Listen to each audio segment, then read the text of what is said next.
Hey folks, welcome back to Let's Play Ghost of Tsushima. I'm Serious JT.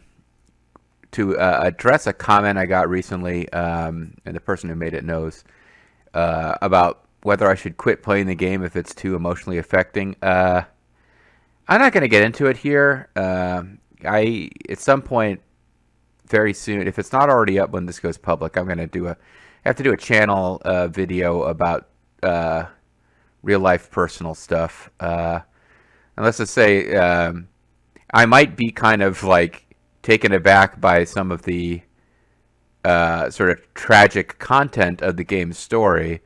But I have a lot of respect for the way they're presenting it. It's a similar thing happened to me playing Red Dead Redemption 2. Stuff was going on as I was playing through that, and that story gets very serious and very heavy. Um, Spoilers for Red Dead Redemption 2, the protagonist knows with a lot of main story left to go that they have contracted a disease which is going to kill them. So that was pretty heavy. Played through games like that before. So yeah, don't worry about me. At least with regards to this game, I've been a little more fragile than usual recently, but I'm enjoying this game and intend to see it through.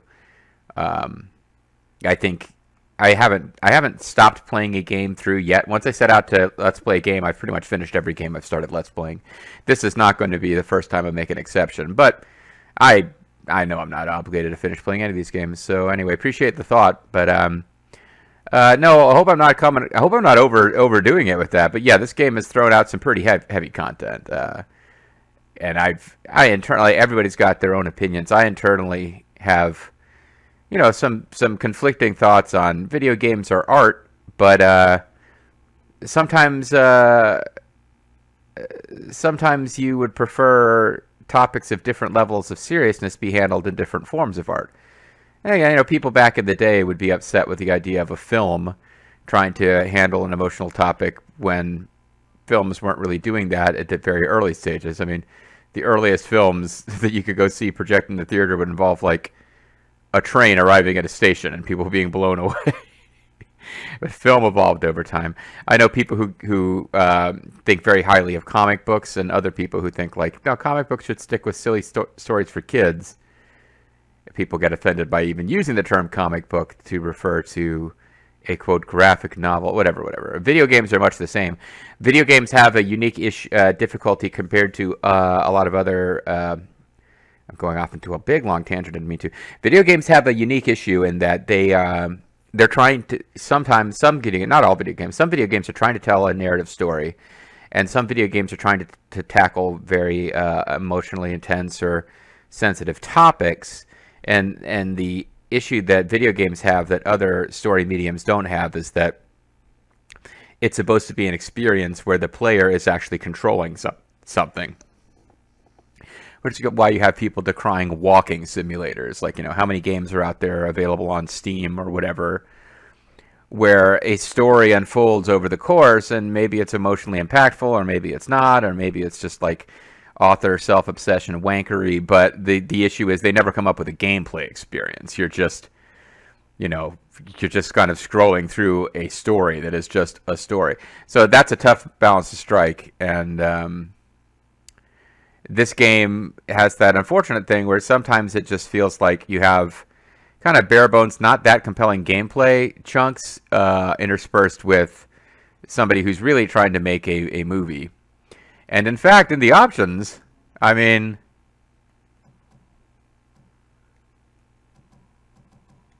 you've got that. This is the first game I've ever come across where there's a display mode called Kurosawa mode. Applies a stylized black and white filter for an immersive cinematic experience. Yeah, like this game's just flat out saying the people who made this game loved Kurosawa films. I can't remember the name of any off the top of my head, which makes me feel ignorant now. But like, Kurosawa, like he filmed in black and white and used rainfall special effects to rain in filmed in black and white just looks like mud falling from the sky. And there's stylistic choices. It just like takes this battle, and instead of making it seem heroic and wonderful, it just makes it seem earthy and bloody and gory and hellish. And these are like artistic decisions made by an artist making films. And obviously this game is made by people who were inspired by and love those films. So this game is it's straddling the difference between being a cinematic experience and a player-led experience where the player has agency. Different games handle it in different ways. So if it seems like I'm being affected by the story, that's probably a good thing, not a bad thing. And don't worry about me; I'll be fine. This video game is not the most stressing thing that's happening in my life. Let's put it that way. And like I said, I'm gonna have to do a channel announcement sometime soon. It may or may not be out before this video hits. I would be doing it today, except I'm waiting for some. You know what? Never mind. Skip back to the game. Sorry. Did not want this Let's Play to turn into my personal blog. Although I do Let's Play as a stress release, so I'm not bothering to censor myself about stuff. Not getting paid for these Let's Plays. It is not a professional walkthrough. What's going on? Respond. Communication with the Strut A perimeter have ceased. Execute an investigation immediately. No, right before I started recording, he said one of Tomo's teaching encampments is nearby or whatever. So this is the next. That's right. So we are. I think I did intentionally go to the next Lord Ishikawa. I feel self-conscious about the fact that I keep calling him Lord Ishikawa, but I don't always bother to call Masako Lady Masako, which I believe is the correct title that he's been using when referring to her. But because they're both his seniors, so he would refer to them that way. But Lord Ishikawa comes to mind easier for me because I feel like he's a pupil of Lord Ishikawa, Sensei Ishikawa, as he's sometimes called. He's not necessarily a pupil of Lady Masako, so Sensei might be the more appropriate term. But what is not in dispute is that I'm overthinking this. Let's get on with the story. I'm not a thief. I'm a murderer, prepared to die. Ghost and the demon Sensei. Sensei Ishikawa? No, Lord Ishikawa. You myself, Heard us. When? not long ago. You know, for someone who's afraid of me, you're accusing me a lot of shit to my face. Okay, so now the Mongols are trying to frame us. It would appear that is where the story is going. Or maybe Sensei Ishikawa is murdering people when we're not around. How are Sensei Ishikawa and I being blamed for highway robbery? Head north. Find out who's responsible. Wait, am I giving myself orders now? What the hell's going on? Oh, we being blamed for highway robbery. Our reputation's been stolen away, and we didn't even get paid for it. That's highway robbery! You see, because the phrase highway robbery often refers to being overcharged for something. Alright, so, so we have an objective. I guess we're automatically the wind is already tracking it, so I don't need to do anything. I've been playing enough different games recently that I'm expecting like here's how to get to your objective. Like I'm like, how come I'm not being shown a yellow line that shows, oh, because I'm not actually playing Grand Theft Auto 4 right now, that's why. And because this game doesn't work the same as Grand Theft Auto 4. Makes sense.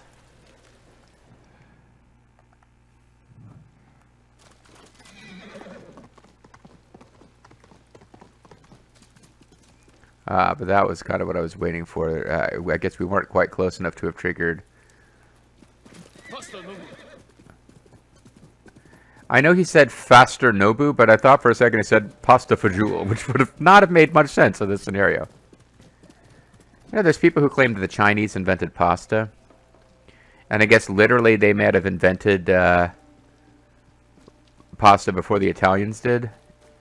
And for all I know, it's true that they actually developed pasta technology that Marco Polo brought back to Italy. But the idea... it's just this weird thing that popped up somewhere recently that, you know, the Chinese invented pasta? And I'm like, the Chinese invented a lot of shit that was also invented in the West independently. You know, fire got invented a whole lot of different times in different places. Pasta, fire, you know, the bedrocks of technology.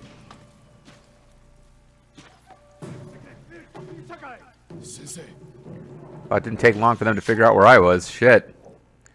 Okay, well, I guess I don't get to do the whole, I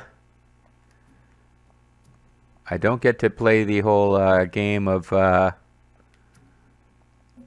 challenging people to run up to me and attack. I'm just going to go straight into rush up to archers and murder them mode. That's how all of these quests have been working for him.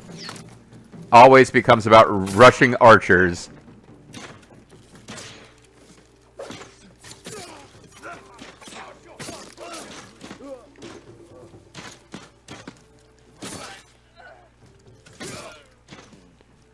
I mean, the game wants you to use ranged weapons against ranged guys, but they also make it fairly easy to acquire.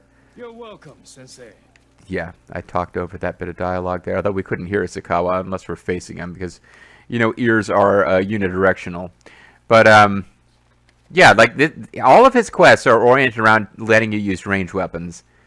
And I know at least one person, I can't remember, what's it called? I'm not going to look at it. Now, somebody in the comments, and I do get my users' names. I don't have a great memory for them between videos.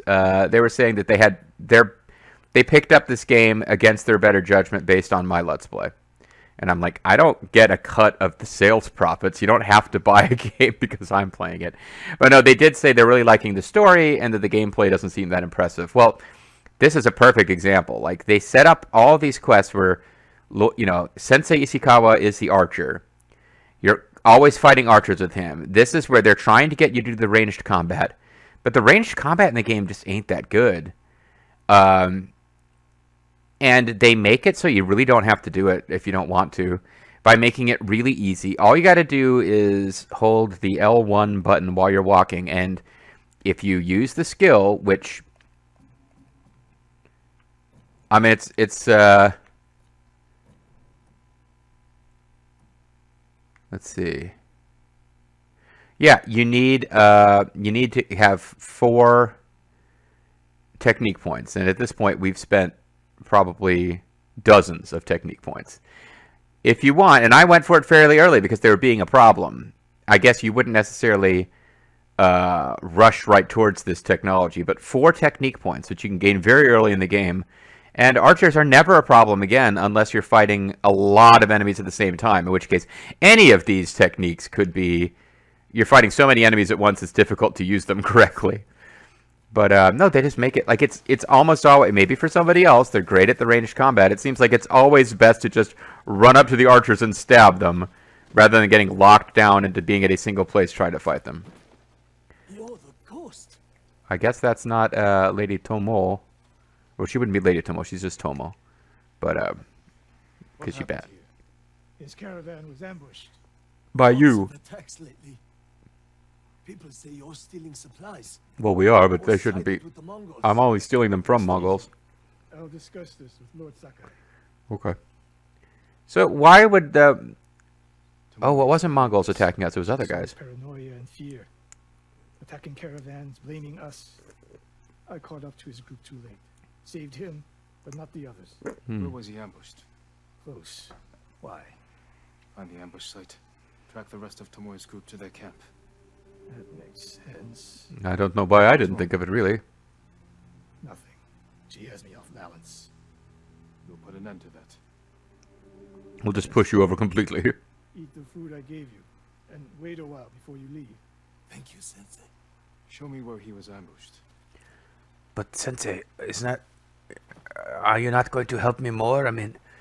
No, I'm sorry. Your insurance only covers a small amount of food, and being told not to get up and move around, you know, until your guts heal up enough that they won't fall out as soon as you move.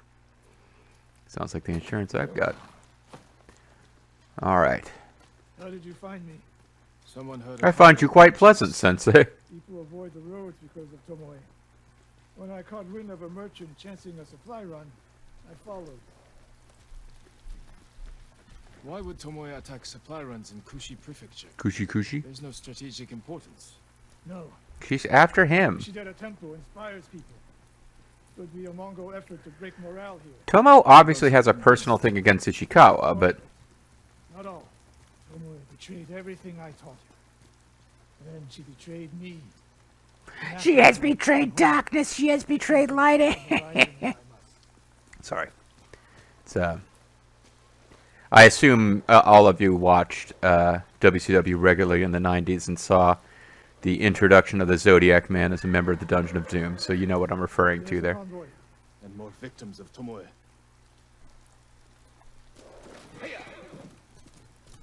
Let's see what we can learn. Hey, no, we don't run into the fire. Come on, man. What's going on with you? No other survivors. Japanese and Mongol arrows. Of course. Well, why would they be using Mongol arrows if they wanted to make them think we did it? You would think they would just use one or the other, depending on what they wanted to trick people into thinking. They took off down the road. And we'll find them. But we got to go investigate this thing first. It's a warning to the people of Kushi. It's a message to Ron Simmons. From Lord Sakai and Sensei Ishikawa. No travel is permitted on these roads, on pain of death. Crude, but effective. This is the last time Tomoe and her men will ambush anyone in Kushi Prefecture. She's moving on to other prefectures. Oh, hold your horses, buddy.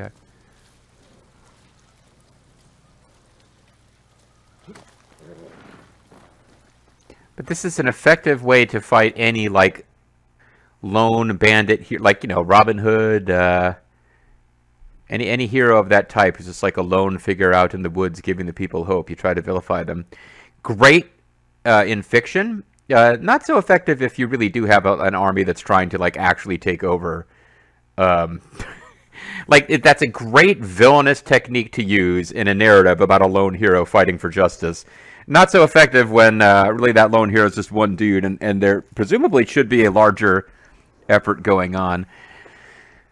We know back at the Castle of What's-Her-Face, our uncle, he's supposed to be leading the organized resistance, and it's up to us to advance the story and make things happen. I get that. That's part of the whole, you know, challenge of doing a narrative story full of interest and intrigue when the player's actions are supposed to dictate what's going on.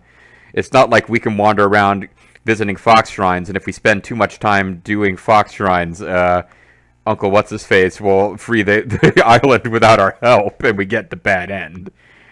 But no, like this whole technique, I'm going to frame these two guys and get the people to turn against them. Well, in the real war, how much do the Mongols actually care about this one guy who's going around? Like, you know, oh, he's giving hope to the peasants who are effectively not actually resisting. It's just some samurai who are. I don't know how well this game actually captures the real events, because historically, Tsushima and I don't remember the name of this island, but it's the subject of the DLC. Yeah, they were the site of ground battles between Mongols and the Japanese, and then the Mongol invasion of Japan really ended when that was the Mongols had created this huge fleet, which theoretically would have been able, you know, the soldiers of this army would have been able to conquer mainland Japan. And by mainland Japan, I mean the four main islands. It fell apart because of the famous a typhoon came in, and it was, you know, that's where kamikaze, divine wind, came from. This theoretically unbeatable Mongol army was basically lost at sea. And, you know, I don't know why I'm going into this side about it now, because you can read about it for yourself. I don't even know if really a huge amount of Mongol soldiers died, or if it just dispersed the fleet, and, you know, many or most of them may have gotten back to mainland Korea and China. It's just they never really put together logistics to try again to invade Japan. But what I'm getting at is that it's a really interesting setting. It's a fun story. It's a cool game, but I don't know historically how much basis there is for, like, a guerrilla resistance in Japan against the Mongols. That's kind of taking history and mixing in a hell of a lot of fantasy here. All of this monologuing by me was brought on by a really cool traditional villain tactic in a story of this nature that doesn't really make sense for the Mongols to be putting a lot of effort into.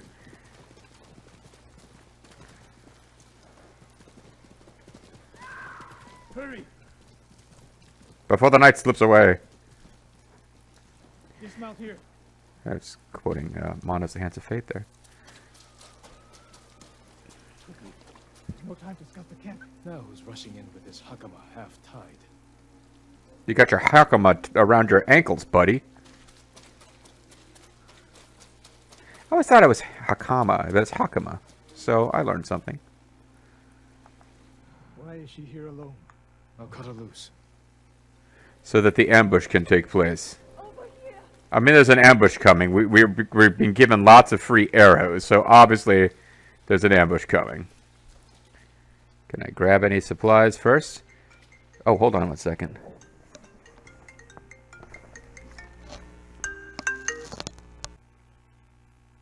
Alright, I'm going to have to cobble this together from bits. Got a call related to stuff. I don't know if I should be recording anything before I have a chance to do this update video. But it's looking less and less likely there will be an update video before this goes public. I need to do it.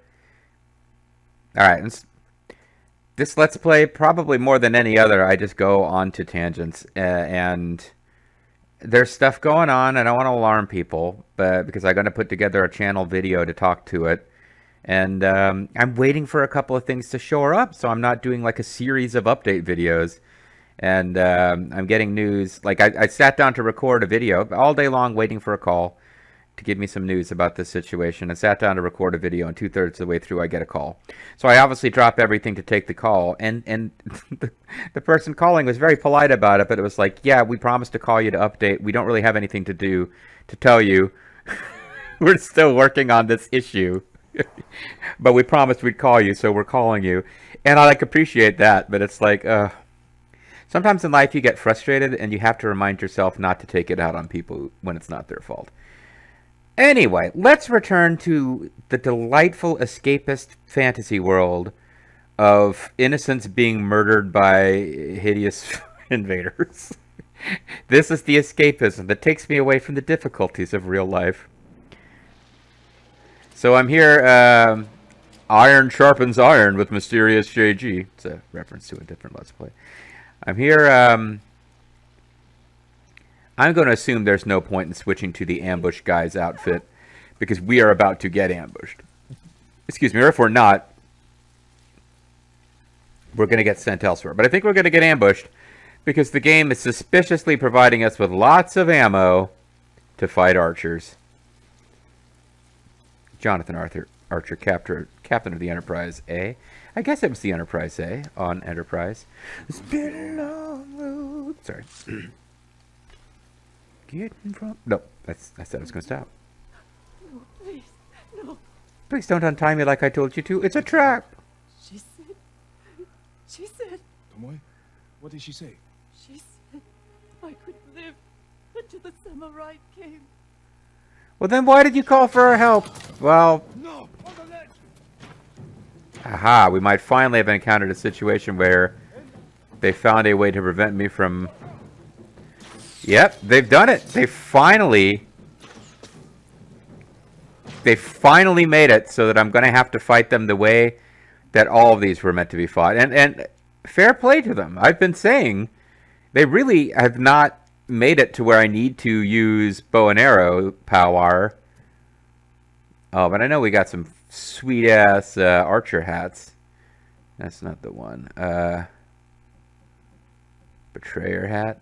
It's cool. It looks pretty cool, but it's not actually the one. Yeah, let's dress up as one of these goofballs. Although we got, this is the actual hat that goes with this. Yeah.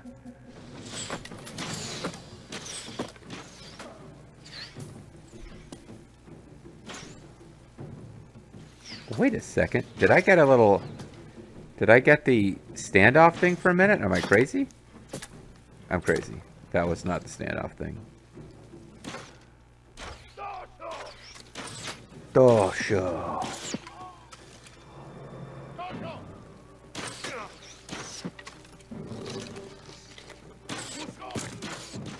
See, I keep thinking based on other games, nothing that they set up in this game.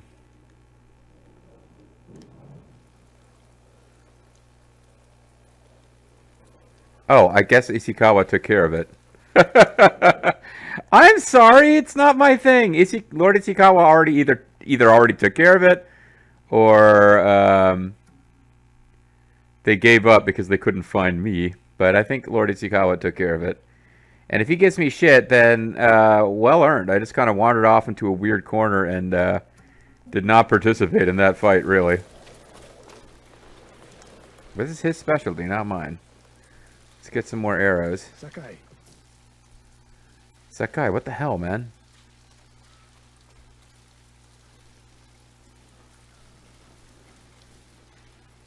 I've saved his ass enough times. He can save mine.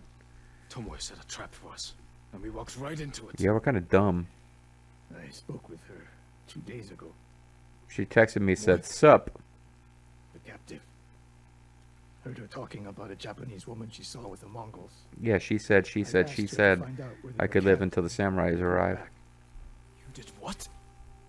Wait, I talked Could over have something gone pretty the other important. way. We'd be standing over Tomoe's body instead.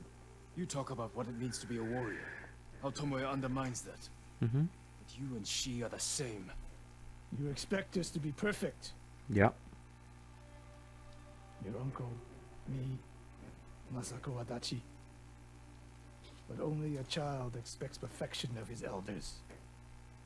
Well, I mean, Finish your thought, that's Sensei. part of what being a child is. We all carry weapons. Wappets, you mean? We all choose between life and death. Mm-hmm. You're too comfortable with that power. And if I weren't, I would be dead. And so would you, Ghost. Up, ghost, and Not see everyone can be a you. samurai. But we're all killers. Some kind of killer angel. We still have a camp in Otsuna to deal with. So I spoke over a fairly important line in that dialogue. Oh, I guess that's the end of the quest. I thought he was saying we got to go to Otsuna right now. So I'm at like 99.9999% towards a new point, it looks like. We got the charm of swift return. The charm of swift attacks, which is used by Tanzaiba. Stop watching this Let's Play right now and go watch Bobo the Vulture's Let's Play of Evil Zone. Bobo and I don't really like Let's Play games. The other one is already Let's Played. But every so often I'm like, I should just play Evil Zone because fuck it. That's what I feel like doing. Haven't done it yet. But Evil Zone is a game that we have spent many hours together playing, at, like before we were Let's Players, playing and replaying Evil Zone. Bobo the Vulture, Evil Zone. Check it out. Not the highest technical quality recordings ever, but it's a PS1 game. So some of it's hard to tell. Is it because Bobo didn't have a really expensive professional rig at the time, or is it just because this is a PS1 game and it sounds and looks like a PS1 game? So this is the thing where we have a chance of recovering arrows. Who the fuck cares? Charm of broken barriers, yeah. But I talked over what was probably a pretty damn important piece of dialogue thematically and otherwise. The Terror of Otsuna. I think they're referring to Tomoe. So that's tale 7 of 9. Wow. So this is I think the actress's name is Jerry Ryan. I might be confusing the actress with one of the producers. I'm a nerd, as you might have gathered, and I have been watching Star Trek Voyager, which I never saw. I'm not like the world's biggest Trek. I would have to be considered a Trekkie because I've watched most of the Star Trek content that is, well, I shouldn't say most. There's comic books and fucking novels and shit that I have no knowledge of any of their contents, but I've watched almost all of the Star Trek that's been on TV over this. Like, I think the original series itself and Voyager were the only two Star Trek series where I hadn't seen like every episode. And I've been watching Voyager because, like, my favorite podcast, The Greatest Generation, which is also they also have a podcast called The Greatest Trek, but it's a podcast where they started watching TNG, and like every episode of the podcast is them talking about an episode of TNG, and I just find the guys really really fun to listen to. And I realized, like, they were getting into Voyager because I'd missed big chunks of it. Like, I wasn't listening regularly enough to keep up with it. And I started watching Voyager. And all this is because there's a character on Voyager named 7 of 9. That's what I needed to say. What the fuck, JG? Even on my standards, I've been going off on weird tangents in this episode. But yeah, like, I've seen that she shows up in modern Trek, like the Picard show. they brought her back, and it seemed kind of random because it's like they didn't have that many callback characters from Next Generation showing up on the first 2 seasons of the Picard show. Well, I guess they did. Riker and Troy, but like not as regular characters in every episode. But like season 1 and 2 of Picard, like 7 of 9 is like a major character, and it's great to see because back at the time, the original Voyager is so much eye candy. Like she was eye candy. And like you can, like I'm watching the show and like he's like, she's a good actress, but it's super easy to, particularly when there's like 1 or 2 publicity shots of her in a skin tight, shiny bodysuit to like write off, oh, it's just some bimbo with a big chest, and like she's actually good, and you can see it a lot more watching the newer series. I don't like a lot of the new Trek, but like yeah, she's getting to do something that's different enough from her old character. This has been a lengthy sideline about 7 of 9. Anyway, I talked over a fairly important piece of dialogue there. So I think Ishikawa set up an ambush for Tomo, which Tomo reversed back on him. But I didn't really get it because I was talking too much, which is why it's better for me to pause and spend 20 minutes talking about Star Trek Voyager in my Let's Play of Ghost of Tsushima. You'll have to forgive. I got a little thrown off. This whole video got thrown off because I got called in the middle of it. I'll cobble it together after the fact. That doesn't mean I'm editing out nonsense about 7 of 9, but it does mean we're going to call it a video now. And when we come back next time, oh, I know what I was going to do. I was going to check. And that's why 7 of 9 popped up. I want to see if his quest is significantly further along than the others. She's also up to... Nope, she's at 6 of 9. And 7 of 9 is also available. And then for him, we got to 7 of 9. Okay, so what I think the pattern is going to be...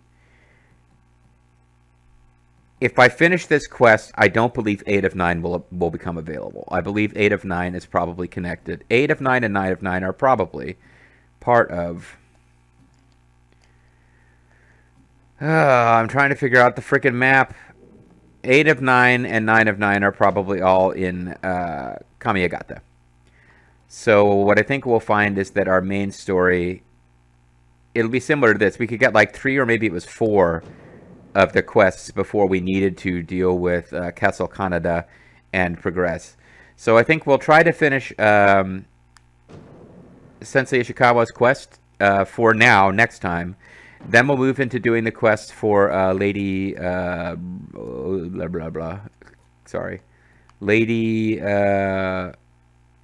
Masako.